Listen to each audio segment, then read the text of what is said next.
The rumors are true. I went from 3 to 3.5 inches! Let's go! PP increased. Nah, I'm okay. Massive increase. That's a 10% or something. 15%, I don't know. I ain't keeping track of all that. It's for real? No, it's not for real. I would sue my doctor if I got a PP increase and I only went from 3 to 3.5. I guess any improvement would be better when you're that, you know, you're rocking with that, but I think I would be very unhappy. I never really explained what I had to do, mainly because it's just kind of like awkward to explain. But it's nothing bad. I just had like a cyst. It wasn't like I don't know how you say this. There's no it wasn't like tumorous or anything like that. Like there's no nothing wrong with it. But benign, yeah, benign. But so basically, like to gross most of you guys out. Around the time after the first cyclethon, I think it was a mix of cycling a bunch as well as the chair I was sitting on at the time was like really uncomfortable for me, and it was also my fault because I wouldn't sit properly.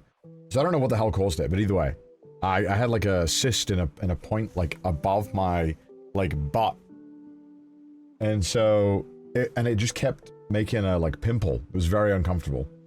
I don't know what I don't know anything about like listen, chat. It was all in Japanese, so I actually don't know what the they were telling me. My Japanese is not good enough for them to kind of explain all of this, which is actually kind of a scary concept on its own, and we'll get into that. But basically, like because they spoke like a little bit of English, because that level of Japanese is like way beyond my comprehension. What is this? Pilodial cyst. Let's Google this, and I'll tell you if that's what I had. Usual pocket of... okay. Yeah, okay. Loose hairs that can puncture the skin. Yeah, that's what they told me. They said it was something to do with, like, hairs or something. Like, ingrown hair or something. I don't know what it was. And I went to, like, the dermatologist so many times, and they were like, yeah, whatever, it's not a big deal.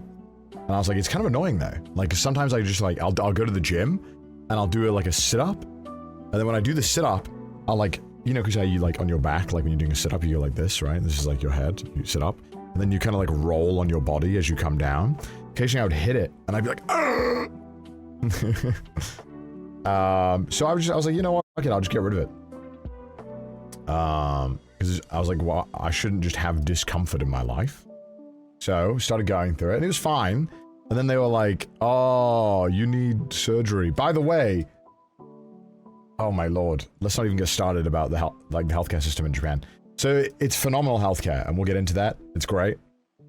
At no point did I ever feel like I wasn't fully being taken care of. But the worst part about Japanese healthcare, which I've come to learn, is that it is literally, they make you do JRPG fetch quests. Just for like, it's crazy. So I go to the local dermatologist. I'm like, hey, check it out. And so they're like, okay, cool. I go back to them a couple of times. It's not working. And they're like, yeah, you're gonna need surgery. I was like, oh, okay, I guess I'll just like go to the nearest one. They were like, you can't do that in Japan. Like, what?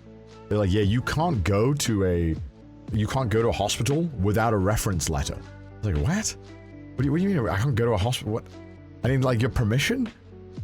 And so then I have to come back again, like a week later, to get this like envelope where it tells me that they can go. That's normal. A referral. Yeah, but I couldn't just go on my own. Like I had to, like I couldn't go to the hospital or like do anything on my own. Like a referral. I'd never had this before. It's normal and stupid. And so I got this referral, and so I go to this hospital, and so I also, you know, the thing that complicated doing any kind of surgery for me is that most of you know I have a blood condition. So it's like doubly complicated. So I have to go to a hospital that also can handle all my blood rocky stuff. So, you know, we go to the first one, and I sit down, and I have to go to the blood doctor first. So I have to get a referral to the dermatologist, but then the dermatologist is like, you gotta go to the blood doctor first. So then I gotta get another referral to go to the blood doctor. All of these are take like a day each. So I go to this blood doctor in this hospital, and I go in there, hematologist. And so I have all my documents in the UK, right? And so it like says everything about my like blood and stuff. And so I go to the doctor, I sit down, I'm like, all right, yeah, what's up, boss? So, looking at getting surgery. Would love your help, because right now all of this is in English. And I would love to retest and make sure all of this is still the same, because this is from when I was 15. And I would love it all in Japanese as well. And then the guy goes, what the f, why are you here?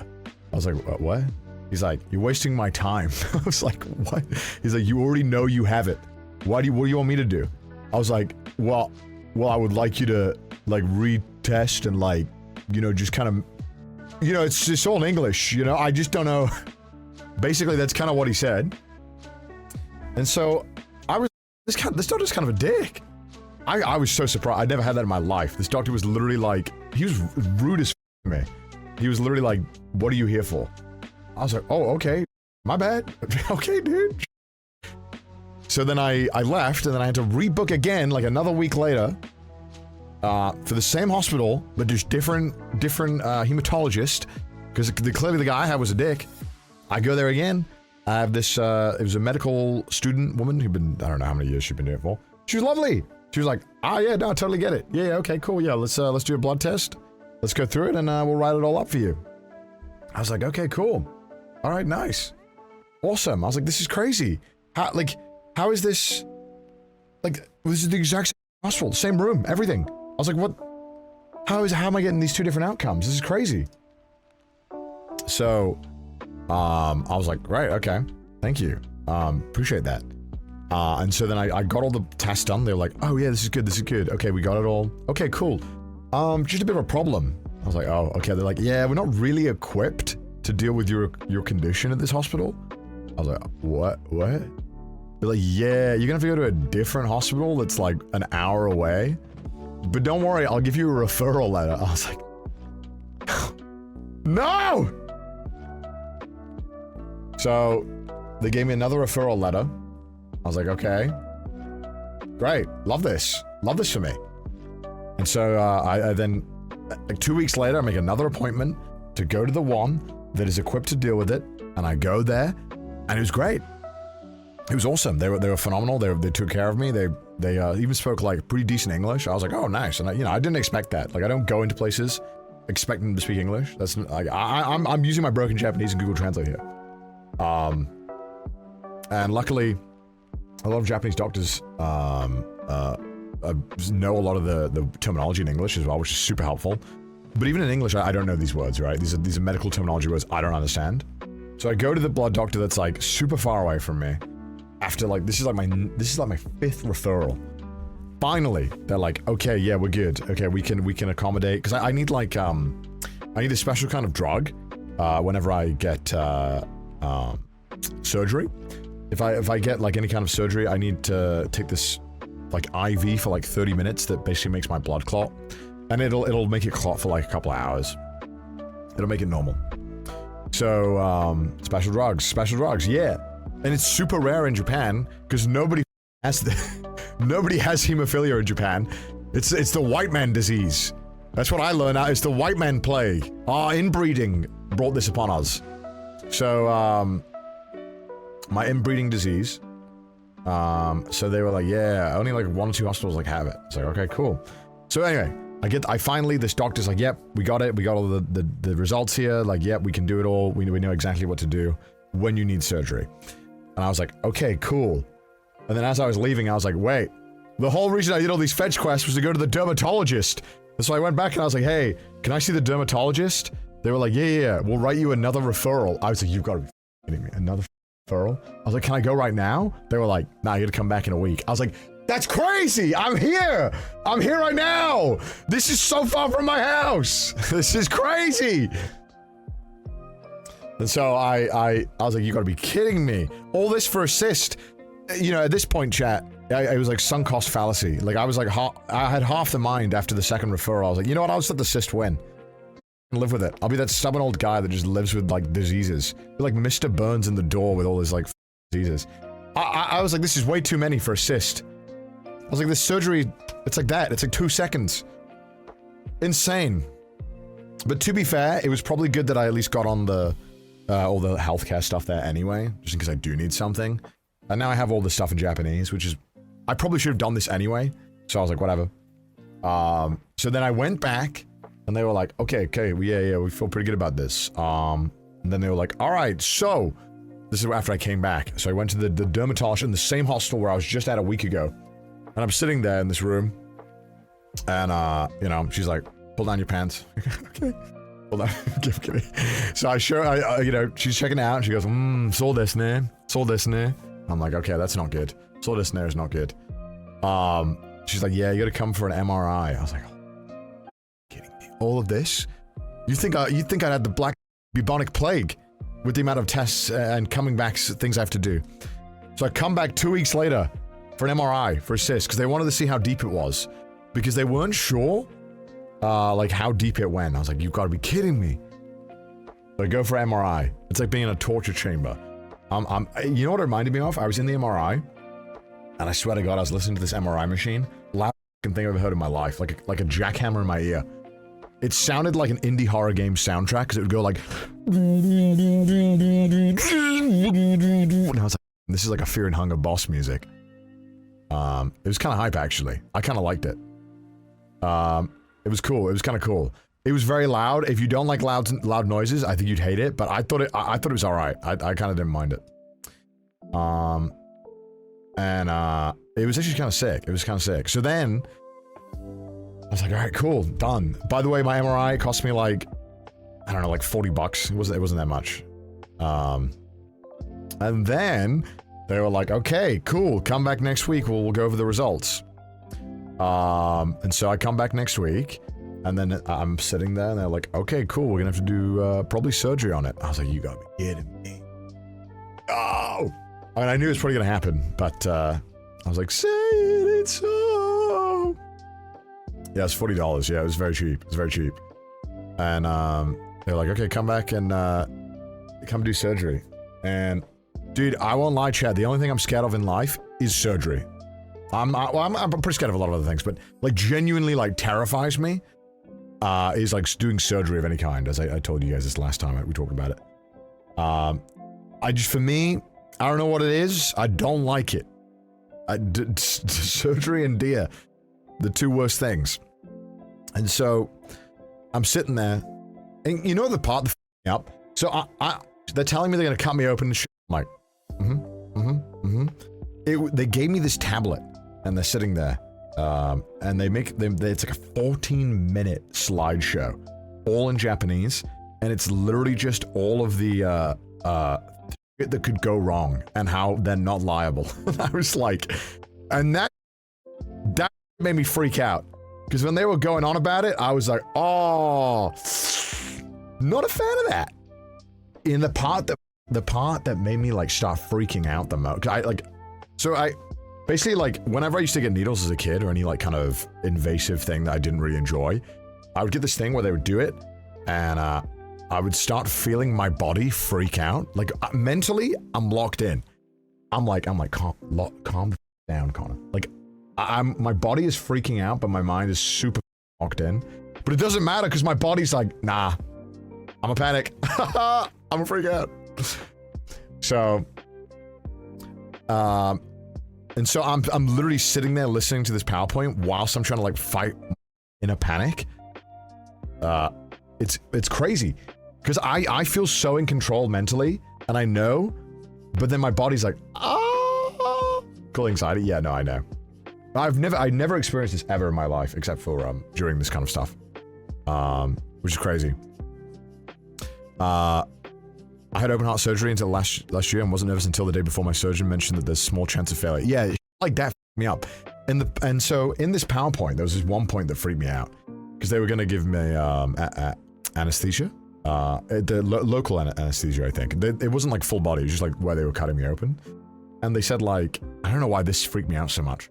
It said like, oh, you could have like an allergic reaction to it and it could be like bad. But then they had a picture, like an illustration of it, and I was like, that sounds like the worst thing ever. You inject me with something and my body's like, ah! That freaked me out so much. So I was like, yeah, that was like no bueno for me. And so I was trying to be all stoic, and I was like, yeah, no, it's fine. It's fine. And then as I was leaving, I was like, yeah, all right, I'm gonna quickly go back to the doctor real quick. And I was like, hey, I'm gonna be real. I'm gonna freak the fuck out. Can I have drugs? Can I have a lot of drugs? They were like, ooh, And then I could tell they were like, they were like, maybe not. And I was like, I would like some drugs to stop me from freaking out. And they were like, all right, fine. We'll give you, they gave me like some drowsy medicine, and they let me bring my phone in and watch YouTube, or I was watching Netflix. So I was like, yeah, okay, that's a sweet deal. I'm down for that. So I came back, and then I had these, like, I put these headphones on. So I was watching, like, I was watching The Penguin, with Netflix, whilst I could hear the noises in the background. But anyway, we'll get into that. So they were like, yeah, that's fine, that's cool, that's cool. Because I had to come in anyway to get an IV for my, my hemophilia clotting medicine. So then they were like, well, I guess we could just use the same IV and inject you with some drowsy medicine. I was like, great, awesome. So I go back, and you know what the worst part about the surgery is? And I don't know if anyone else has had surgery can relate to this. It's just the waiting. I'm just sitting there waiting forever. And I don't know what it is, but it's something about, and I know this sounds bad because this will be me eventually. Everyone is so old in the hospital. And like, I'm literally like the only young person there, and that freaks me out too. Like, I'm like, should I be here? Like, I should be like chugging beers or something. You know what I mean? Like, I should be, what is... Ageist? No, I know. I like, everyone is like 80 plus there, and something about it, like, it makes you feel like you're like, ah, that's gonna be me. And then it's just waiting. And then they're like, all right, let's do the IV. And then, you know, I'm okay with needles. I'm okay. Asterisk okay. Because if they start it up, that's when I'm like, oh, I would like you to not, please do it. So I was like, please don't be a student. Please don't be a student. And it was a really old, sweet woman. She was super nice. And all of the staff there were like quite old, and they were really, really sweet and very accommodating. And so they're like, all right, put out your arm to put the IV. And I haven't done an IV in my arm since I was like 15, so long ago. And so I'm like, I do this, put my arm on like this, and then I look like over here. I'm like, I don't even want it in my peripheral vision. Don't even show me that. If I see that needle go in my skin, something like primal, something primal in my brain is like, defend. I'll slap it out of her hand. No, but like, I just can't look. And I know some people love looking. I wish I was that person, because I feel like there's something, how do you turn off that danger part of your brain? I don't know. So, you know, I'm there. And I don't remember doing this, because whenever I get blood taken, it's never like this. I just feel the prick, and then they take it, and I'm like, not a big deal. Like, I think I could look at that one. But they put the IV thing in, and then I feel, so I'm sitting there like this, right? But all I can feel is this sensation, and the needle hurts when it goes in, obviously, like slightly. But I can feel this wiggling around. They're wiggling the needle around, trying to get the vein. And I'm like, what the f is that? What the f is that? Stop wiggling around! Find it already! And so I got like, I got a bruise there from where they put it in, and I got a, no, that's gone. No, that wasn't bruised. But this one, dude, it took 3 attempts! 3 attempts! It's the catheter. I don't know what the hell it was. I didn't like that. Person that poked me fudged it. You know, and I didn't mind, because she was being like, she was really sweet, she was really old, and she was just going like, oh, I messed up. And I was like, daijoubu, shunpai janai ne. Daijoubu ne. And then, so she messed it up, and then she was like, oh, she goes, taiensou ne. Like, oh, it looks tough. And she's like slapping my arms like this. She's like, yeah, it's because you got too many muscles. I was like, I guess. I think it's also because I'm fat arms. And then she puts it in like right here. I don't know if you, there's like a tiny little dot there. That's also bruised now because I bruised so easily. I don't know what the f happened. This one, totally fine. put it in, wiggled around, mental, okay. I was all right, I was good. She told me she couldn't get it. I was like, deep breaths. I was like, okay, cool, that's fine, that's fine, that's fine, that's fine. And so I put out my other arm. And she's like, all right, we'll go this arm. Then she goes, all right, I'm gonna put it in. Then she puts it in, and I don't know what she did differently this time. It was like pain cranked to 10. I immediately, this one I was like, I could feel it. It like pricked a little bit. It was like, okay, not bad. This one hit it, and it was like, oh, I was like, holy sh. I think I scared her. Because I remember I went like, like I'd been resuscitated. I was like, holy sh. Yeah, I don't know what the f she hit. And then she started wiggling it around. And I was like, oh my god. Intense pain. Never had pain like that in my, if you hit a nerve. It was insane. Luckily there was like a seat here, like a seat cushion. I nearly peeled the whole thing off. And she's wiggling it around. She's like, oh, damage on. I was like, no! No! No! What do you mean you can't find it? This is 2 times! And then so she's like, I can't find it. And I'm like, all right. I'm like, 5. I need 5. Time out. Give me 5. I'm like, I need a smoke break or something. Give me 5, man. This is killing me. It's like, I'm like, we're here for 20 minutes doing this shit. And so I'm sitting there for 5 minutes. I'm like, I gotta mentally lock in. I'm like, look, I think maybe like when I was a kid, this happened a lot too. I was like, go up here. But I don't think they wanted to go up there because like, I can't bend my arm. I was like, go there. That was the sweet spot when I was a kid. So they got it. I was like, great, good, we got it, nice. We hit it. So I'm sitting there, and they're like, yeah, you can sit on the bed if you want. So I'm like, all right, chill. I'm sitting there. This IV's going in. I don't feel a thing. I don't feel it at all.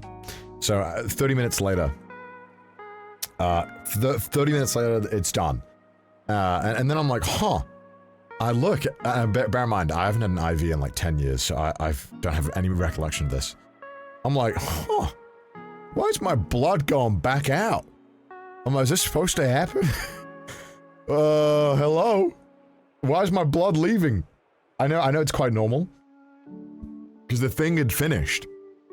So the pressure in my veins was more than the pressure of like there's nothing to push back. So all my blood was going out. And I was like, oh, what the heck? What the is that? And this whole time I'm like silent. I just paused my Netflix and I'm like, oh, Jesus Christ. So then she like pulls it out and I'm like, okay. And then she has this like little syringe thing. And I'm like, huh, what are you doing? And so she has this whole like tube of blood leading from my arm. And then she shoots this thing into this tube of blood. And then all the blood's going back in my arm. I'm like, what the are you doing? What the heck? No returns. No returns. Take it out. Take it. And what they're doing is that they're using a Mouse informed me because I asked Mouse, like, what the f did they do to me? They're using a saline solution to put it back in because they're gonna reuse the IV. But I was like, in my head, I'm like, wait, what the f is this? No refunds. Take the blood. I don't want this blood. It's already left me. Take it out. And so, but I'm seeing it like, and it goes, and I'm like, what the f was that? Reuse? So they're gonna, reuse the needle, so they don't have to poke me again. They're not reusing the IV, sorry. They're reusing the tube that's in my arm, like here. So they like, got rid of the IV. It was kind of crazy. I was like, what the f is that? Because in my head, I thought like once blood leaves your body, in my head, I was like, nah, no, I'm not going back in. That no bueno. It's ruined. I'll make new stuff. Don't worry. There's a saline flush, yeah. So they did that, and then they were like, all right, now just sit around for like forever. I was like, oh, okay, thanks, I guess.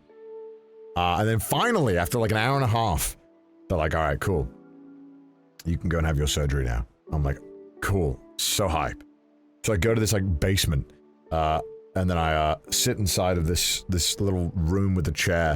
And they're like, all right, yeah, just, you know, get naked, whatever. But you can keep a t-shirt on. And I was like, oh, sick. So I got to wear my Trash Taste shirt. And I was like, this is awesome. So I go to this surgery room and they start like, you know, so I'm awake for the whole thing, but then they're gonna give me drowsy medicine. They start giving it to me now. And as I'm getting this drowsy medicine, I'm like, ain't doing anything. I don't feel a thing. What the f, man? Maybe, I don't know if they did like a weaker dose or a Japanese dose, but I should have told them. I was like, chotto fat desu ne. Double dose, please. Onegaishimasu. I'm kidding. I didn't say that, but it's what I was thinking. I was like, man, I would have liked a bigger dose, if I'm honest with you. But I'm sitting there, and you know, I'm trying to like, you know, I'm sitting on my front 'cause it's on my back, and I'm trying to get a good angle for Netflix in my headphones because I don't want to hear a thing. I don't want to hear anything. But I want to use my noise canceling headphones, like the big ones. But you know, anyone who knows, sitting on your front, it's kind of hard to like, you know, get comfortable with like two big ear things on. So I'm like, all right, okay. I'm trying to watch the penguin. They're attaching all this shit to me. And I can hear my heart rate, and the whole time, when I can hear my heart rate, I'm like, I can get lower than this. I can get lower.